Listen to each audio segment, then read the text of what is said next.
kayak preparat olfaktori kita belum punya, nanti mungkin bisa kita lengkapi ya. Jadi yang ada itu preparat mata, telinga, kemudian lidah ya, sama daun telinga juga ada, dan kulit. Ada palpebra juga ada nih, kelenjar air mata juga ada ya. Mungkin nanti kita bisa lihat. Di kalian ada nggak ya?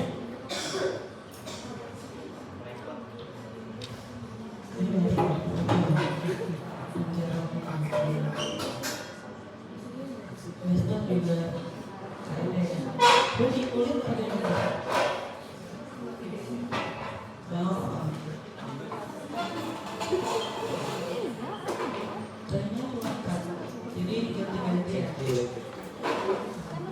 Jadi ada beberapa yang ada preparat telinga dan ada juga yang nggak ada ya. Memang telinga agak susah deh untuk cari preparatnya, cuma saya lagi berusaha buat melengkapi biar dapat semua ya. Nanti boleh gantian aja lihatnya ya, kalau bagian preparat telinga khususnya untuk koklea. Oke. Nanti kalau mau lihat punya saya juga nggak apa-apa ya, ke depan aja terus nanti foto-foto ini. Atau kalian pas lagi pemaparan foto-foto juga nggak apa-apa ya. Oke, kita mulai aja ya untuk pemaparannya. Kita mulai dulu kemarin dari organ mata ya.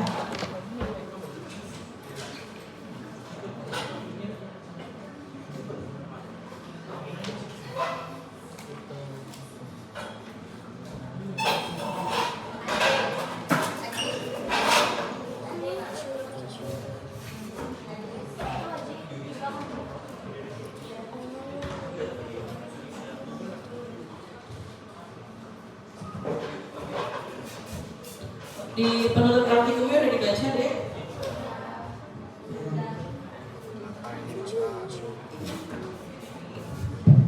Di penutup praktikum nanti kalau ada keterangan apa kalian cari, terus kalian konfirmasi benar nggak yang kalian temukan gitu ya.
Gitu, gelap terang.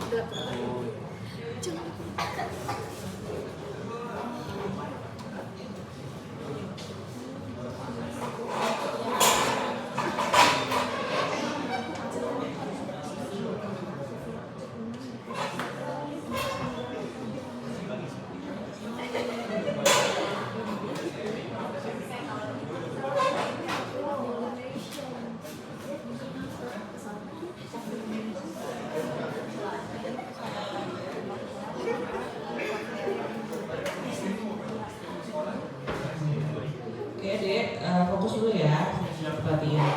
Ini, boleh deh. Tapi kelihatan nggak kalau nggak dimatiin? Kurang?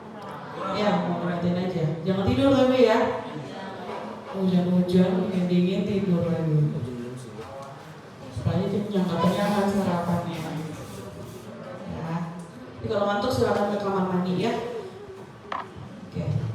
Ini yang saya tampilkan ke kalian adalah pembahasan kecil dari preparat jaringan bola mata. Ya, kemarin di bola mata itu ada 3 lapisan, ya.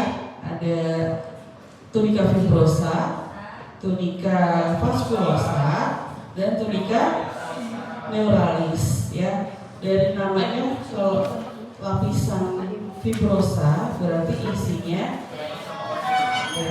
ikat ya. Ada sklera dan kornea. Yang mana sklera? Kalau kalian lihat sklera kalian itu yang mana?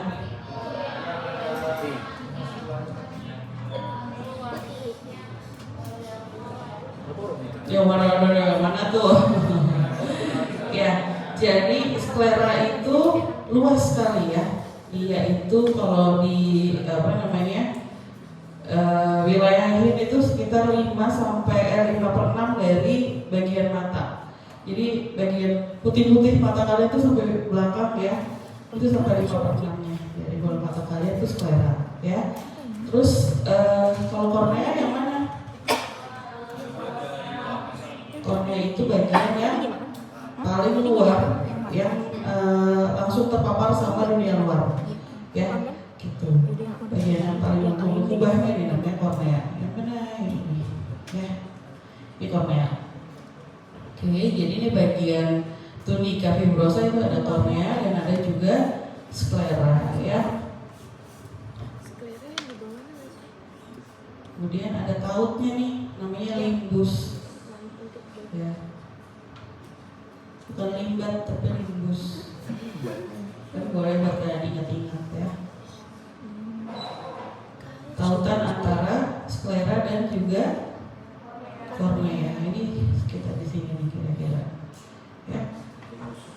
Kemudian ada tunika. Apa ini?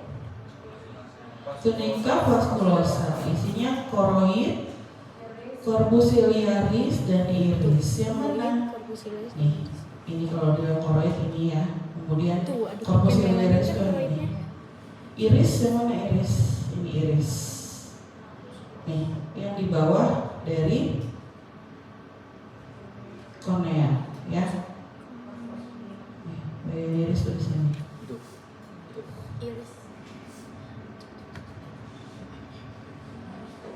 Terus ada pupil. Pupil di mana pupil?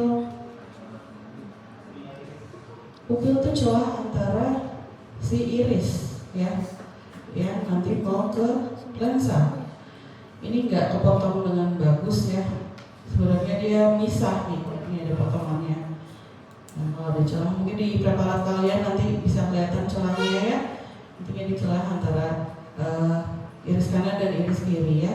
Kemudian ada di sini bagian lensa ya, tapi dia nggak masuk ke lapisan yang mana-mana. Nah, terus kemudian ada tunika neuralis. Tunika neuralis itu adalah retina. Retina ada berapa lapis? 10. Bapak 11. Coba dari bilang 2. Kornea sorry. Ada 10 ya deh ya, 10 lapisan untuk yang retina. Nah, kemudian kita lihat lagi sini, bentar, dari masing-masing bagian deh. Kita mulai dari kornea dulu. Nah, kornea nih kalian lihat strukturnya seperti apa? Saya gedein ya. Kita preparatnya mah agak kuning terus ya.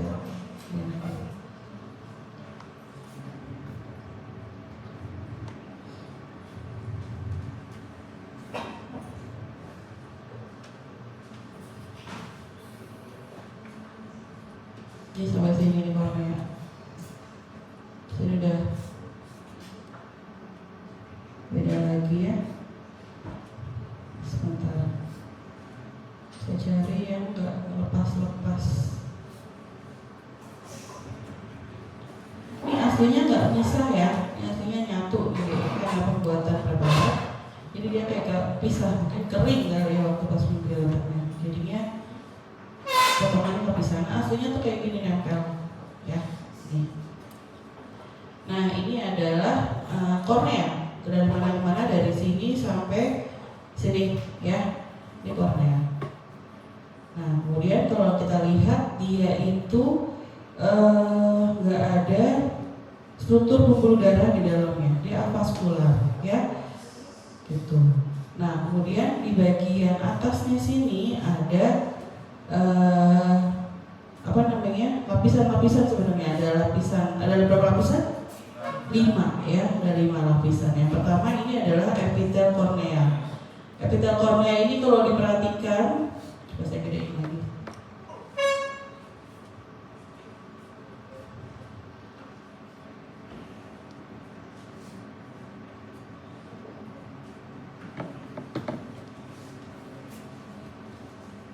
Dia adalah epitel berlapis gepeng. Nih, ya. Kalian kalau melihat epitel jangan lupa untuk penamaan, lihat bagian paling atas. Ini dunia luar ya. Nah, ini buat bagian dalam mata. Ini adalah epitel berlapis gepeng ya. Di sini di sempil-sempilannya mungkin banyak ujung-ujung dari serat saraf, cuma nggak bisa kelihatan dengan jelas ya deh ya. Nah terus di bawahnya lagi ada membran Bowman. Membran Bowman itu sebentar, saya cari yang lebih jelas. Ini karena kepisah ya. Baik.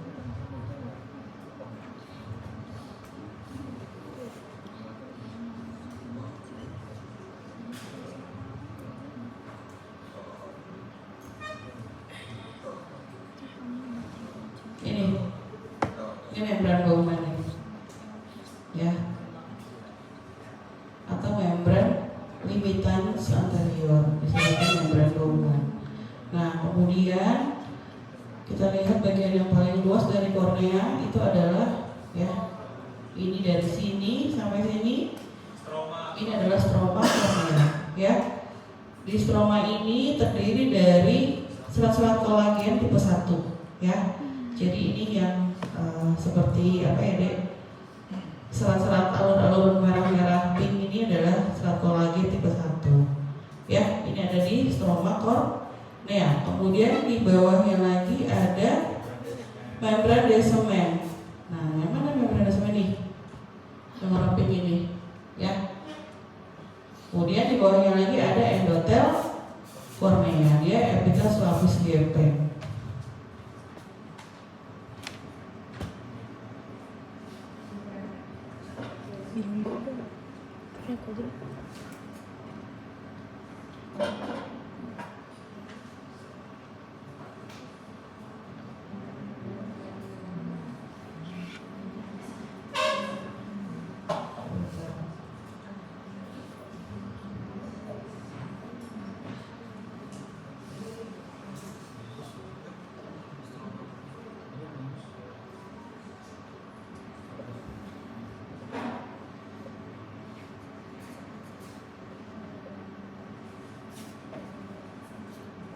Di kecilnya malah kelihatan ya.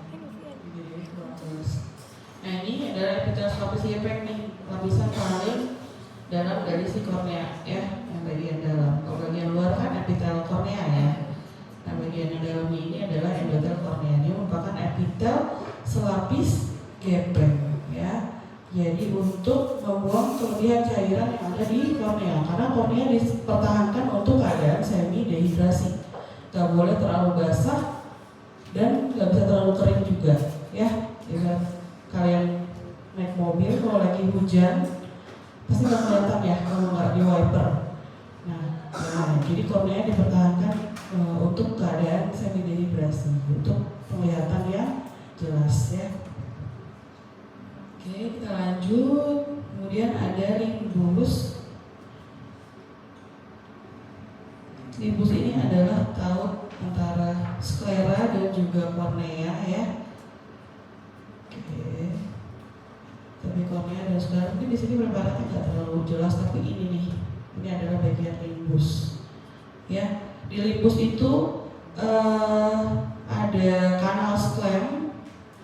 Ya, kanal sklem itu yang nantinya untuk membuang drainase untuk yang apa? Umur aqueous ya. Oke.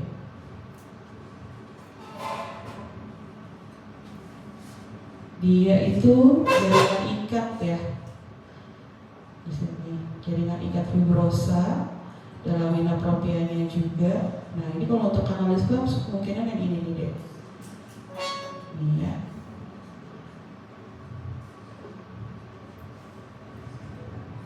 Jadi yang sebelah sisi satunya lagi saya mau lihat dulu apakah lebih jelas.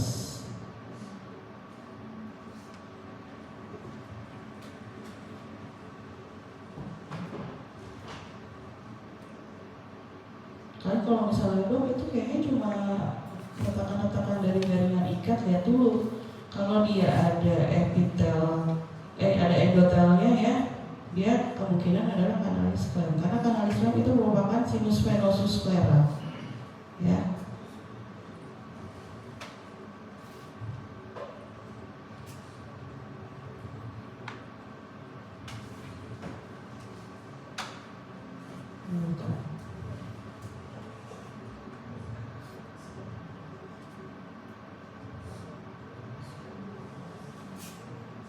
Sini nggak terlalu kelihatan, tapi kemungkinan ini nih. Oke, kita lanjut ya. Untuk menimbus sudah, lalu kita ke bagian yang tunika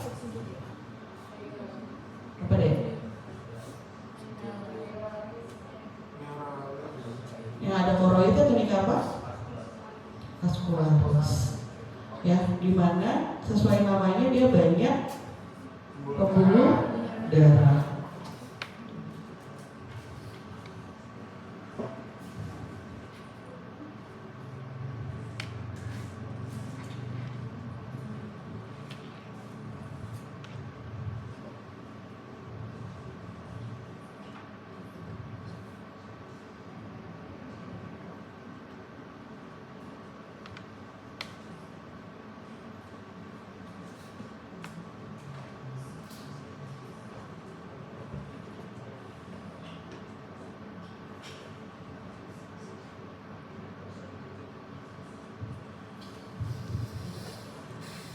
Ini adalah koroid, nih lapisan koroid kayak ini ya. Yang bagian ada pigmen-pigmennya di dalam ini sclera. Ini jaringan ikat aja. Oke, kita gedein lagi.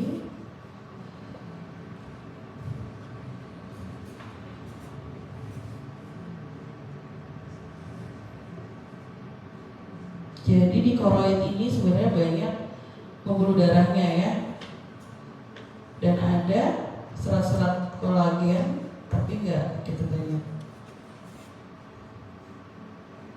Ini isinya sebenarnya serat-serat kolagen deh, tapi nggak terlalu terwarnai dengan banyak ya.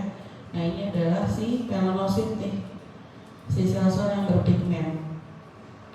Oke, ya ini sclera ya, jadi dia nempel langsung pada sclera ya, yang nantinya bagian atasnya itu nih kalau kalian lihat dia bagian dari retina ya, yang banyak pigmen ya, lapisan retina yang epitel berpigmen tuh ya.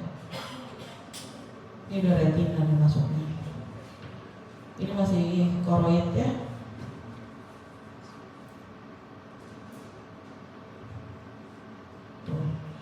Ini koroid ya, ini koroid, ini sclera. Ya, ini udah masuk ke retina ya.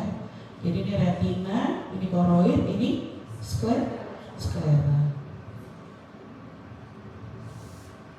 Di koroid banyak karena banyak ininya apa namanya jaringan ikat. Tapi di sini jaringan ikatnya nggak terlalu terwarnai dengan baik ya. Jadi banyak pembuluh darah.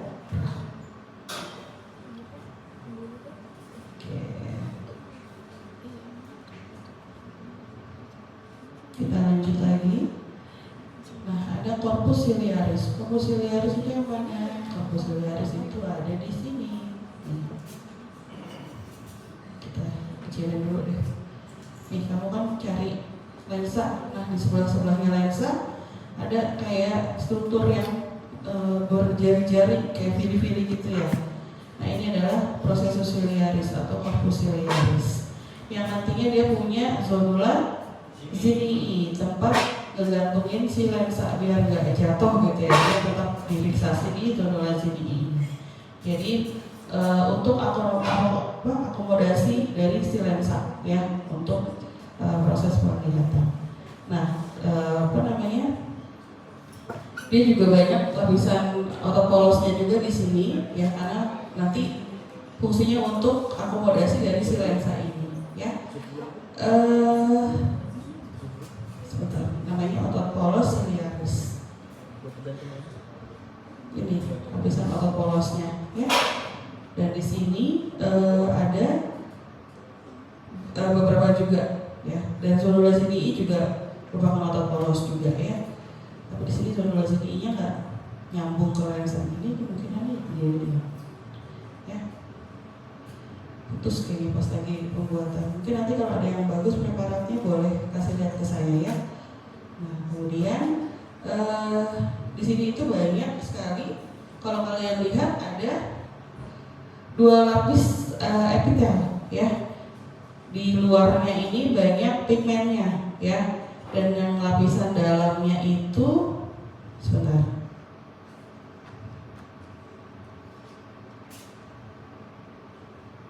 Dia nggak terlalu banyak epitelnya. Saya gedein dulu deh.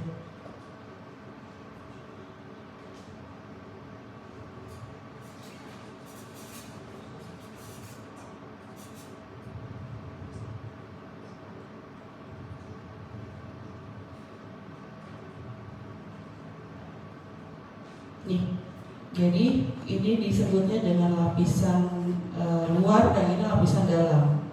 Ya, yang mendekati corpus vitreus ini adalah lapisan dalam. Lapisan luar kayak pigmen, lapisan dalamnya dia ini pigmennya itu sedikit ya, dia lebih kuboid sel-selnya.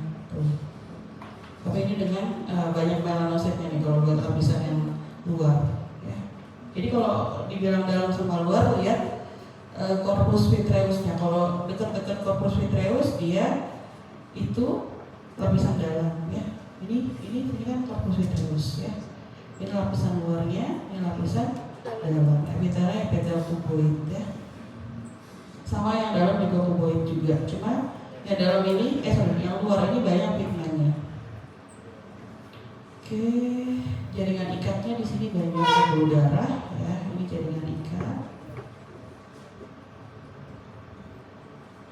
Sini ada struktur otopolos ya. Campur dengan jaringan ikat. Oke. Ini adalah corpus ciliaris ya.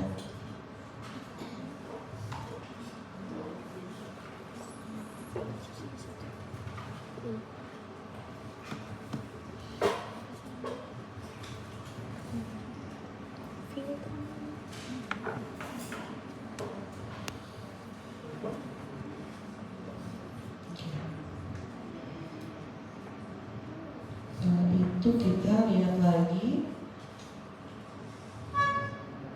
iris ya. Iris itu ada di, lihat kalau kalian lihat corpus ciliaris di mana iris, ini iris deh ya. Dia yang menuju ke arah lensa tuh, yang memayungi lensa. Ini lensa nih ya. Ini si iris ya. Munculnya dari corpus ciliaris tadi nih. Di corpus ciliaris, ini iris ya.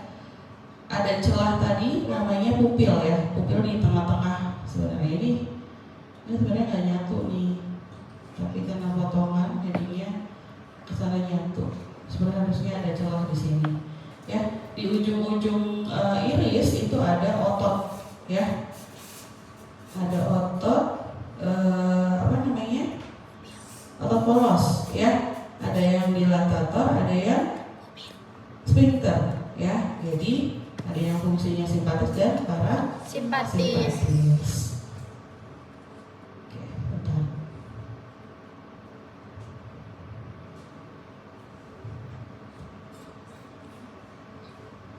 Di pupil ini bisa kita lihat banyak sekali jaringan ikatnya dan juga ada melanositnya banyak. Nah, melanosit inilah yang mempengaruhi warna dari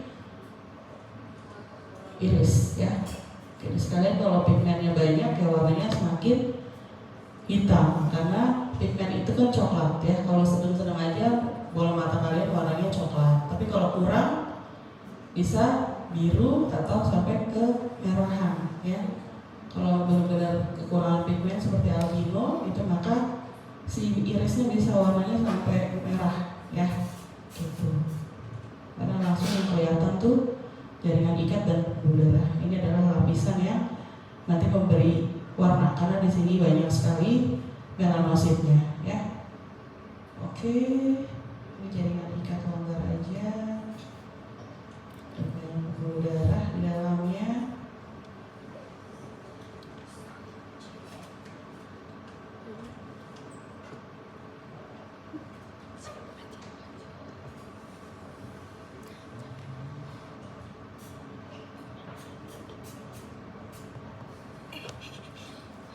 Ini muskulus ya, entah ini dilatator atau yang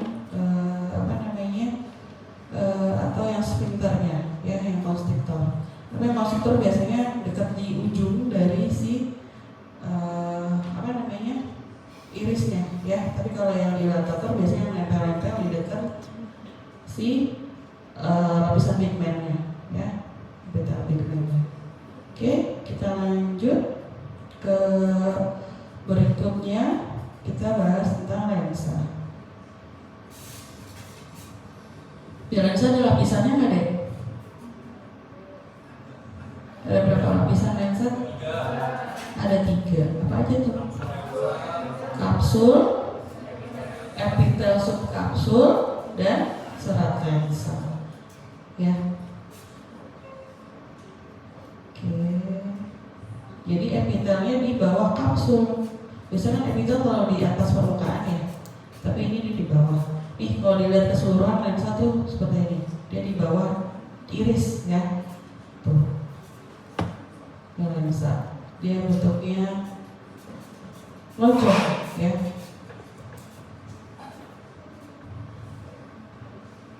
Kita lihat lapisan per lapisan.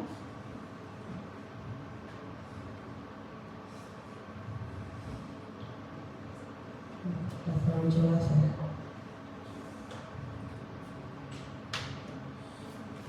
Coba saya lihat preparat lainnya. Tapi kayaknya ini yang paling penting dari lensa.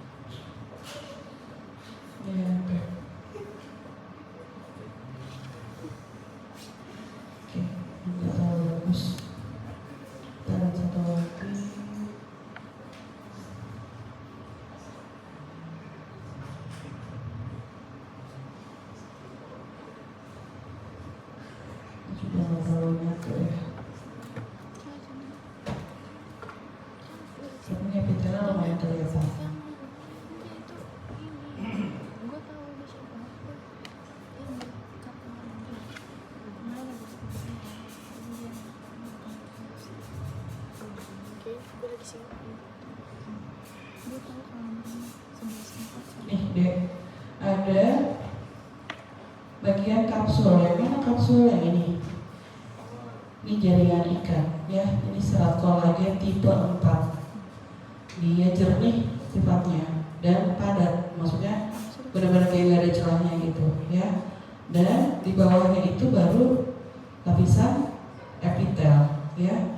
Epitel ini sebenarnya kalau dilihat bentuknya kuboid, tapi ini pisah nih yang bawah karena proses pembuatan preparat. Susah deh bikin preparat mata. Jadi kita nggak bisa lihat lensanya secara utuh. Ini ada, tapi bagian epitelnya mendelok begini.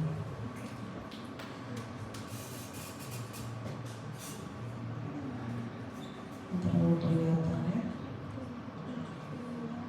Ini jelas kapsulnya aja ya.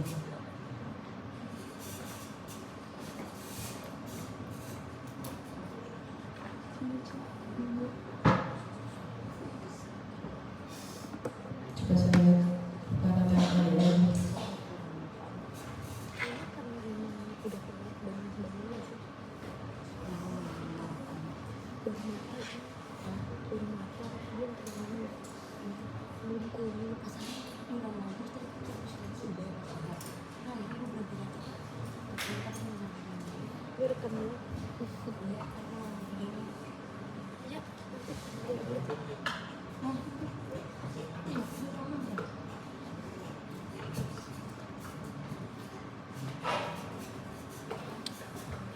ini juga kayaknya nggak terlalu kelihatan epitelnya deh. Ini kalau di textbook lebih bisa kalian lihat. Tapi pada jaringan aslinya karena preparat ada yang bagus, kelihatan semua, dan juga yang kayak gini. Ya, jadi di bawah dari kapsul tadi harusnya ada lapisan epitel. Ya, epitelnya selapis kuboid ya, sampai sini bilang. Nah, kemudian di bawah dari epitel ada apa? Serat lensa. Jadi dari sini ya sampai di sini adalah serat lensa. Serat lensa ini sebenarnya sel-sel yang udah kehilangan inti sel ini. Kalian lihat dia udah nggak ada inti selnya, ya. Tuh. Dan situ nanti ada protein namanya kristalin untuk ekstraksi dari lensa, ya.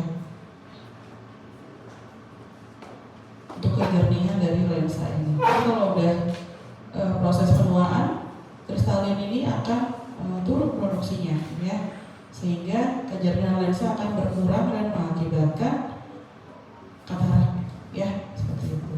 Salah satu penyebab dari proses degeneratif untuk yang katarak. Di sini nggak ada pembuluh darah, ya, dari subkapsul sampai serat lensa. Ya, lens fiber itu nggak ada pembuluh darah sama sekali. Di mana mereka bisa dapat nutrisi, sedangkan sel-sel ini butuh hidup ya, yang epitelnya dari humor aqueous ya, yang mengalir di anterior chamber sama posterior, dan juga ada corpus vitreus. Ya, jadi kan dia kena dua-duanya. Dari situlah dia dapat nutrisi. Oke, kita lanjut ke bagian selanjutnya, yaitu retina. Yang mana lapisannya ada 10. Ujian dikeluarin ya? Enggak. Kalau belajar insya Allah bisa.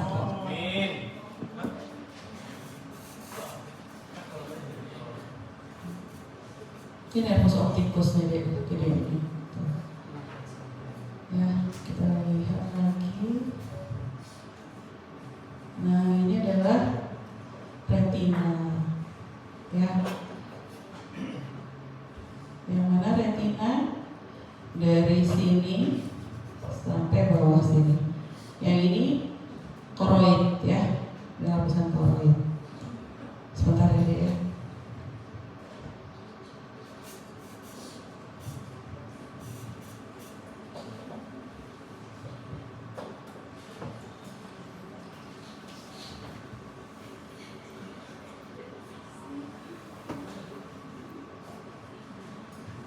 Oke, ada 10 lapisan, ya. Ada apa aja coba sebutin deh. Epitel pigment, terus lapisan batang kerucut, membran limitan luar, terus inti luar, plexiform luar, inti dalam, plexiform dalam, plexiform dalam ya, benar ya. Kemudian ganglion, ya, serat saraf, dan paling dalam itu adalah limitan dalam. Kalau kita lihat dari mulai koroid, ya, lapisan yang kedua setelah koroid adalah epitel pigment, ya. Tapi kalau dilihat dari urutan, sebentar, saya udah ngurutin di kuliahnya ya. Itu nomor satunya itu dari epitel pigment, berarti ada di sini, ya. Oke, terus setelah itu, setelah epitel pigment, lapisan sel batang dan kerucut yang mana di sini, nih, ya. Kita lihat garis besarnya dulu ya. Kemudian setelah lapisan batang dan kerucut ada membran limitan luar. Yang mana limitan luar ini? Terus kemudian ada inti luar. Jadi di sini inti luar. Jadi semakin dekat koroid itu semakin di luar, ya. Terus ada plexiforum luar, ada inti dalam. Ini banyak inti sekali di sini, ya. Kemudian ada plexiforum luar lagi, plexiforum dalam, dan ada ganglion di sini. Yang kalian ingat di neurologi udah melihat sel ganglion adalah sel neuron yang gede-gede, ya, gitu intinya. Tuh, kemudian ada serat saraf dan kemudian limitan dalam. Itu gede banget limitan dalamnya.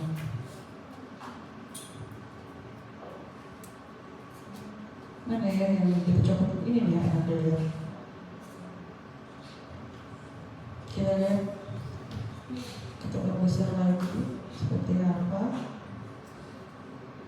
Nah ini. Ya, ini koroid ya dek ya. Nah ini yang langsung berhadapan sama koroid adalah epithelial pigment. Nah, epithelial pigment, kemudian ada lapisan sel batang dan kerucut di sini yang sensitif sama warna, ya. Kemudian ada membran limitan luar apa dalam? Luar. Ya, membran limitan luar di sini. Oke.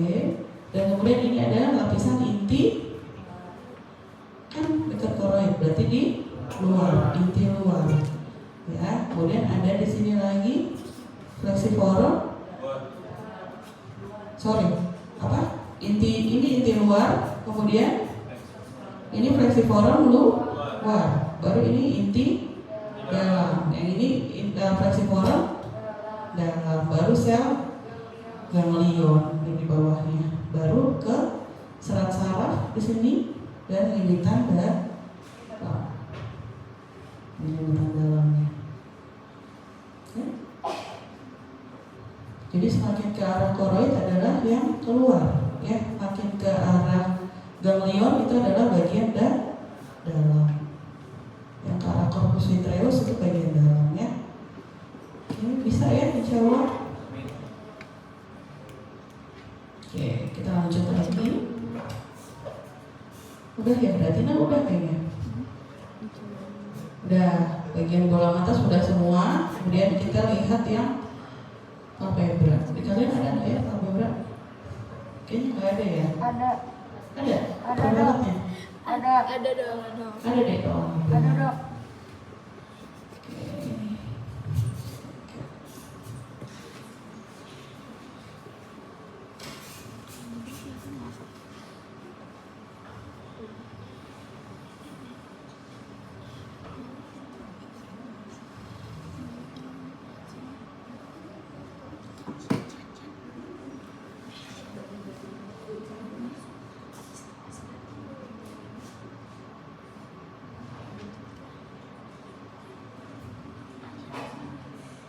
Nih, kalau dilihat palpebra seperti ini.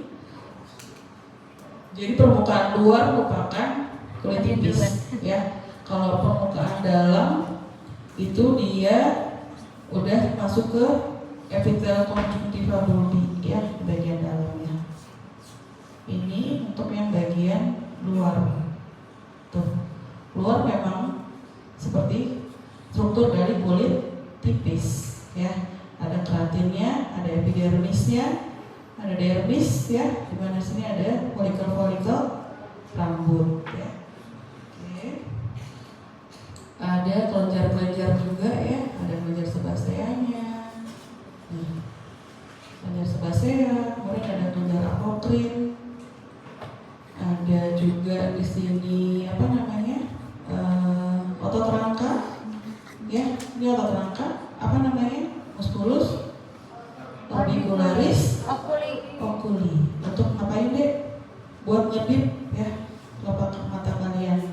Terus bagian di tengahnya ini ada kelenjar, untayan kelenjar, namanya kelenjar Meiboom, ya.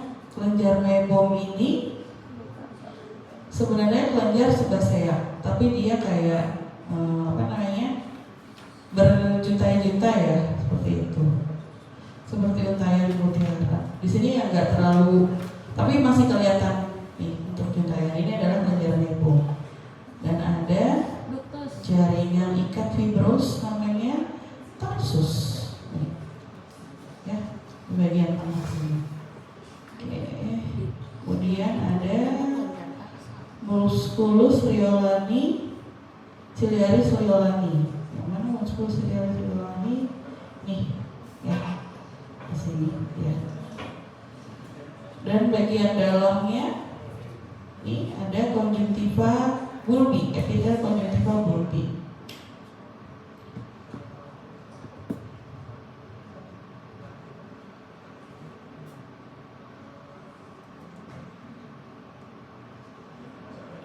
Epitelnya selapis gepeng. Oke, yuk kita lanjut lagi. Ini untuk palpebra.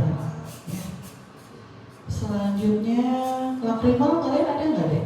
Nggak ada. Nggak ada. Kan nanti terakhir aja deh. Kita lanjut ya. Berarti untuk bola mata dan palpebra udah. Sekarang kita beralih ke telinga. Telinga itu ada yang bagian eksternal dan ada yang internal. Media dulu ya, terus baru ke internal ya. Sekarang kita lihat yang untuk luar dulu di dalam telinga. Daun telinga itu kalau dilihat strukturnya ya dek, apa sih yang kalian lihat di dalam telinga kalian? Ada tulang rawan, ya. Tulang rawan apa? Elastin kah? Hialin kah?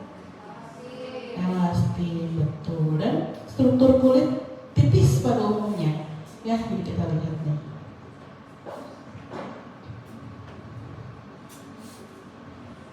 Tuh, ya. Terus sedikit otot polos juga dalam ada jaringan ikat dermis. Nah ini kulit tipis, ya, bagian luar telinga maupun bagian yang dalamnya ya, tapi masih bagian luar juga. Nah ini adalah lapisan kulitnya ya, kulit tipisnya ada folikel rambut, folikel sebasea, dermisnya. Nah di sini ada struktur tulang rawan elastin. Tuh, ini tulang rawan elastin. Ada sedikit otot ya, otot rangkainya sedikit. Tuh, coba dulu lagi. Ini tulang rawan elastin. Ada kondrositnya gede-gede ya.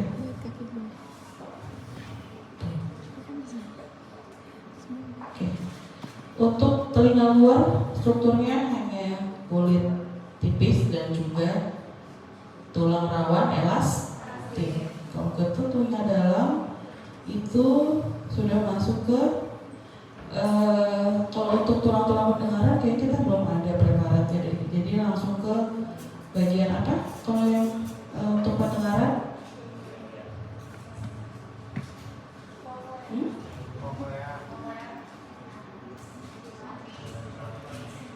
Ada labirin tulang, ada labirin membranosa, ya, kemarin. Nah kalau untuk yang labirin tulang kan ada vestibulum segala macam. Nah ini preparatnya nggak ada deh. Kalau untuk yang vestibulum kita belum ada, jadi langsung ke yang koklea, ya.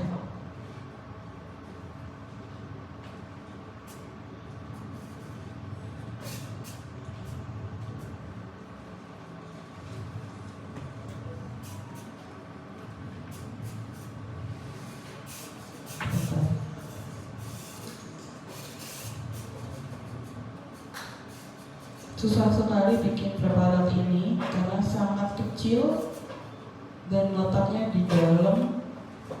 Jadi disayang-sayang tuh preparatnya deh. Nanti kalau kalian pecahin susah cari gantinya, ya. Oke. Ini adalah struktur koklea yang saya lihatkan ke kalian. Jadi struktur koklea ini ada, kemarin kita pelajari dibagi jadi 3 saluran, ya. Saluran apa aja? vestibuli, kemudian ada apa lagi? Skala media atau ductus cochlearis, ya, ada ductus timpani atau skala timpani. Boleh kalian bilang ductus atau bilang skala, saya benerin. Tapi belakangnya nggak boleh salah, ya. Kalau ditunjuk apa, jawabnya harus sesuai, ya. Kalau dilihat di sini ada bagian ujung, ya, yang namanya helicotrema di sini, karena dia itu satu saluran jadi dua gini gabung, ya, ini namanya helicotrema. Nah, terus kemudian di tengah-tengahnya di sini nih, tengah-tengah dari saluran-saluran ini ada yang namanya neuron di sini, ya. Nah, kemudian disebutnya moneolus bagian tengah ini. Moneolus, kalau ini labirin bertulang, ya, ini labirin bertulang. Oke, kita bahas per salurannya. Yang mana skala vestibuli nih, ya, yang bagian atas. Kemudian yang mana ductus cochlearis yang ini, ya. Terus yang mana lagi yang timpani ini yang bawahnya. Oke, ini walaupun kelihatannya nyatu satu saluran, ya, cairannya beda-beda. Yang endolim yang mana, perilim yang mana deh?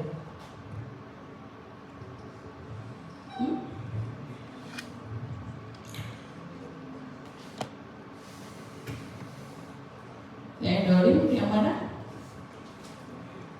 Endolim yang cochlearis. Ini perilim, isinya ini perilim.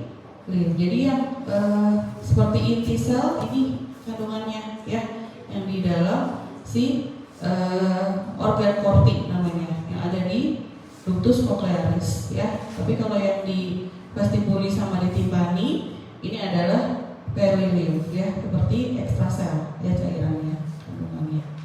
Oke. Mana ya? Ada part-partnya lagi, ya. Kalau dilihat untuk yang di bagian segede dulu deh.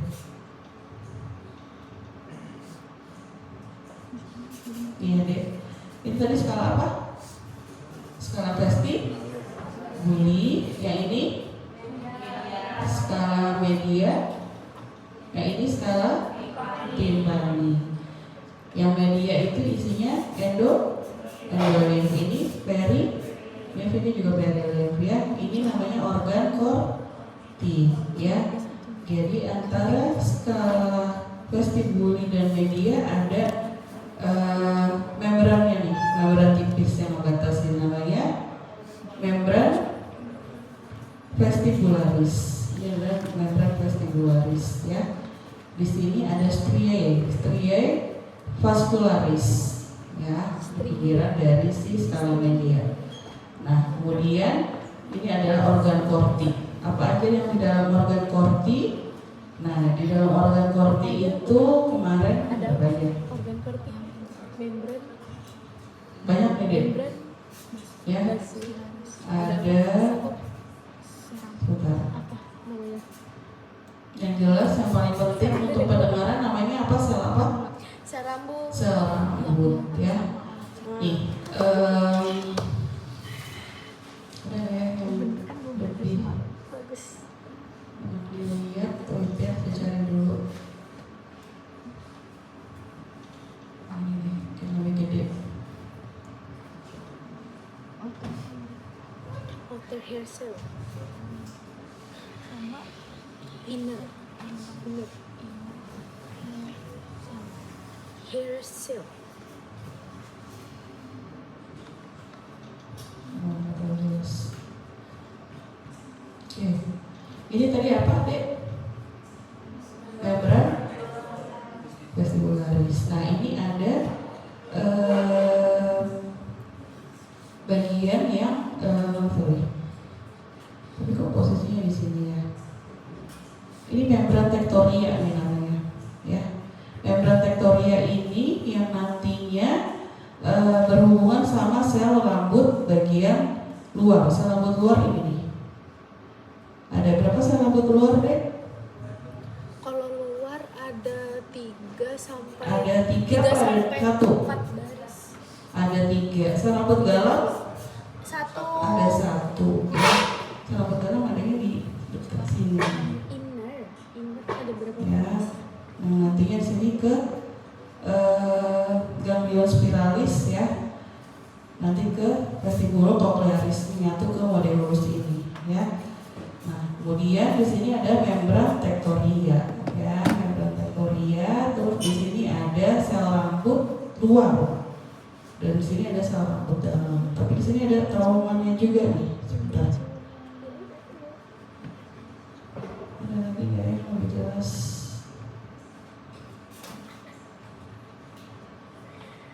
Tapi membran tectoria paling jelas tuh yang ini.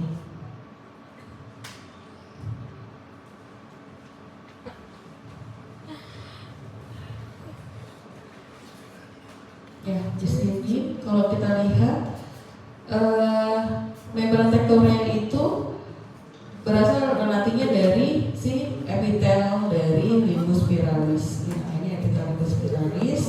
Nah, ini ada membran tectoria ya. Itu kayak agak bergelung gitu ya, Dek ya. Nah, kemudian nanti si membran tectoria ini berhadapan langsung sama sel rambut. Jadi kalau kalian mau lihat sel rambut, kalian cari dulu membran tectoria. Nah, di bawah membran tectoria itu ada sel rambutnya, ada 1, 2, 3 ya, sel rambut luar. Dan kemudian ada ini masuknya masih ke organ korti ya, semuanya di sini. Nah, ini ada saluran dalam di bawah dari si membran tectoria ini. Oke, dan sel rambut dalam itu sebentar. Kalau di sini nggak gitu kelihatan.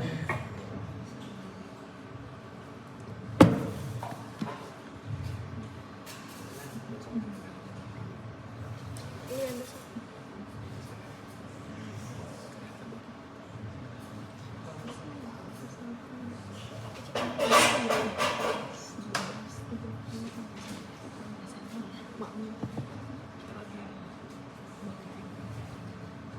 Jadi kalau terlalu kelihatan ya.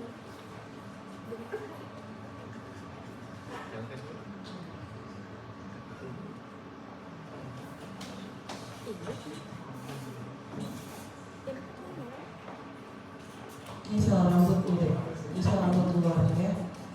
Sebenarnya ada 3 itu. Ini sel rambut dalam harusnya di sini.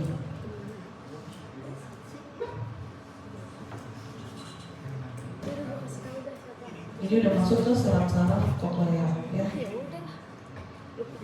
Oke, mana lagi ya?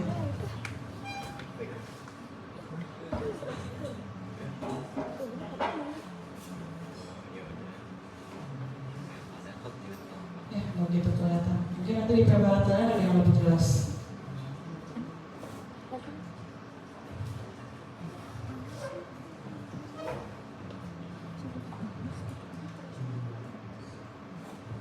Yang mana sel rambut?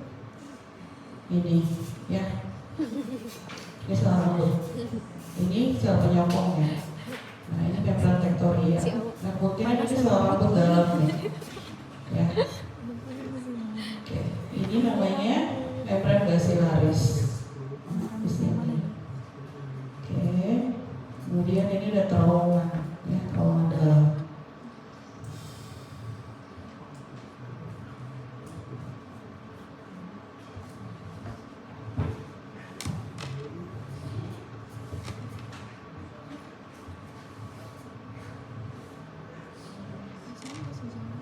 Yang mana sel Bucher, sel Claudius yang susah untuk dibedakan kalau preparatnya ngeblur kayak gini ya. Tapi yang butuh kalian tahu di organ korti itu ada sel rambut, ada apa lagi deh? Membran bas. Ada membran basilaris, ada sel rambut luar, sel rambut dalam, sama sel penyokongnya, dan juga ada apa lagi? Membran tectoria ini ya. Gitu, dan ada saraf-saraf cochlearis di sini. Ya, ini nanti fungsi untuk pendengaran banyak di sini, apalagi di sel rambut ya. Gitu. Oke, untuk telinga cochlea sudah ya. Nanti kalau untuk ditanya ini skala apa jangan bertukar-tukar. Yang jelas untuk organ korti ada di skala apa? Sel apa? Media, ya.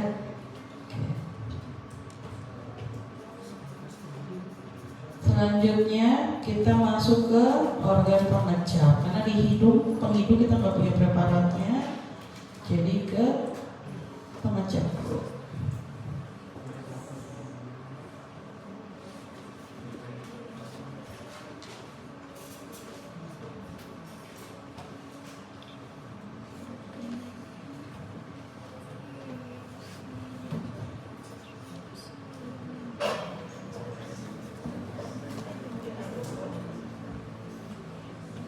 Pengecap di lidah apa namanya, Dek? Taste bud. Taste bud, ya. Yang mana taste bud? Kalian cari papila lidah dulu. Ini permukaan lidah. Yang mana di sini banyak papil-papilnya. Ini ya. Ini merupakan papil-papilnya, ya. Nah, kalian cari papil yang paling gede. Biasanya circumvallata. Di circumvallata atau di funiformis itu banyak sih kuncup kecap, ya. Yang nggak ada di mana, Dek? Di filiformis. Filiformis itu banyak keratinnya, ya. Jadi nggak ada si kuncup kecapnya ini. Yang mana struktur kuncup kecap? Nih, ya. Ini adalah taste bud. Dia biasanya ada di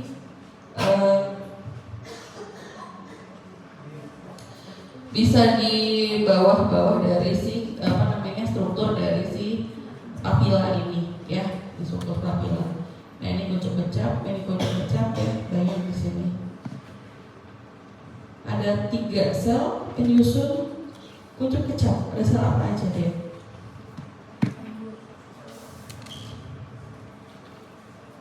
Rambut. Sel basal, sel gustatory, dan sel apa aja lagi? Sel penyokong, ya. Yang basal biasanya ada di bagian bawah dari si kuncup kecap ini, ya. Kalau untuk yang sel pengecap biasanya dia gelombangnya lebih langsing. Kalau penyokong ada di sebelah-sebelahnya, ini kemungkinan si penyokongnya.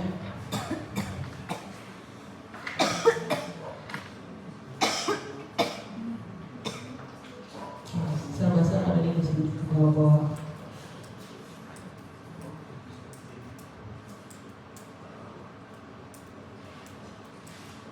Banyaknya kuncup kecapnya di sini. Tuh.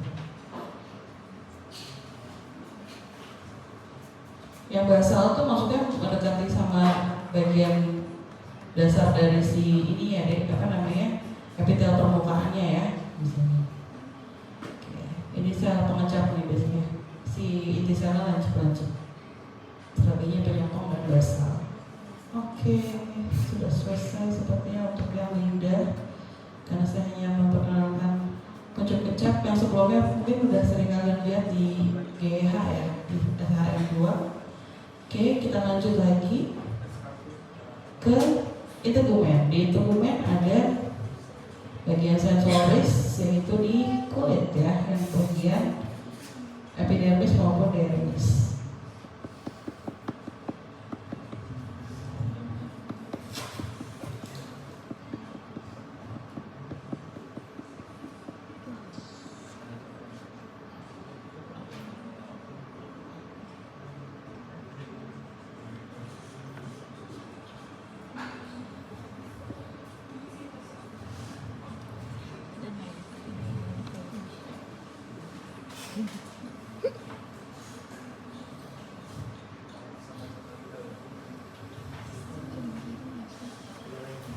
Nih, kalian lihat ini dalam kulit apa, Dek? Tebal apa tipis? Tebal. Kulit tebal. Keratinnya mana? Nih, lapisan keratinnya tebal. Dan ini bagian epidermis, ini dermis, ya. Kalau di kulit tebal itu biasanya yang lebih sensitif itu yang bagian dalam, yang untuk penekanan dalam. Untuk yang di perifer-perifernya justru nggak terlalu banyak, ya. Ini kalau untuk di dekat di papila dermis biasanya ada badan saraf apa, Dek? Ujung saraf apa namanya? Meisner, ya. Tapi di kulit tebal Meisner nggak terlalu banyak. Ada tapi jarang sekali. Nah, yang banyak itu adalah Pacini. Dia di mana adanya? Di hipodermis ya. Ini Pacini. Tuh ya. Dia gede sekali. Mana lagi ya?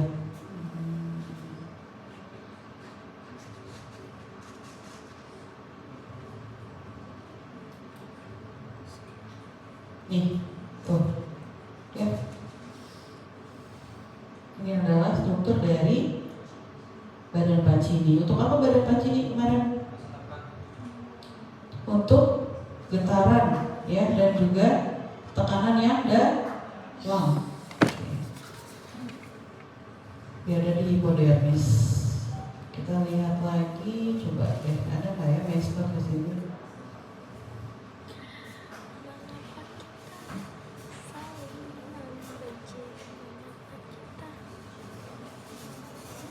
Cari Meissner ada di mana, Dek? Meissner di papila Di dermis. papila? Dermis. Papila dermis.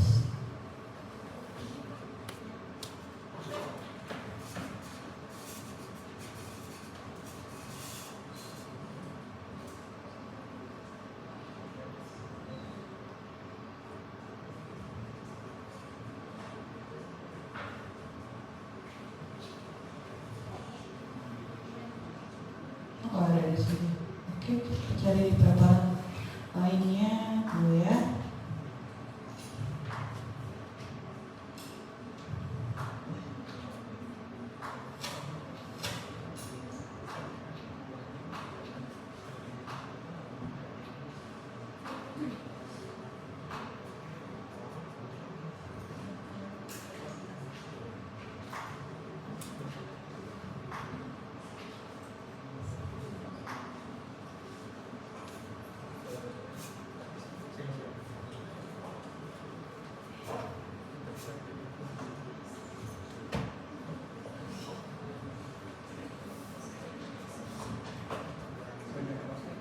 Ini adalah kulit dengan pewarnaan khusus ya. Ini kulit tebal juga.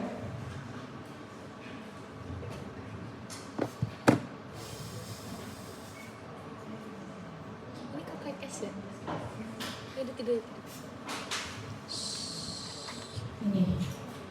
Ini adalah badan Meissner ya.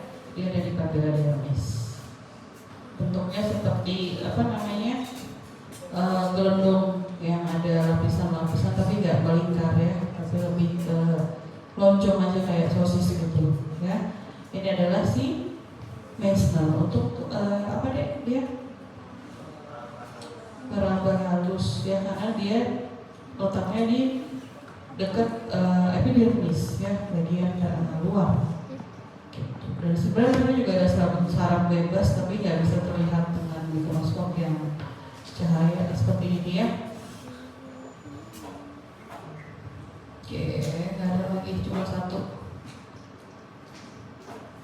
Nanti kalau kalian menemukan boleh kalian konfirmasi ya, dia Meissner atau bukan. Ini kemungkinan Meissner juga nih, tapi saya kurang yakin itu bukan. Yang tadi Meissner ya. Oke. Sudah selesai untuk pemaparannya. Boleh kalian lihat lagi. Masih ada waktu berapa Dek? 15 menit. Ya, 15 sampai 10 menit. Boleh kalian lihat-lihat lagi sebelum nanti ujiannya, karena ada pretest. Yuk, silakan dilihat lagi gambarannya. Udah dinyalain lampunya ya. Makasih dok.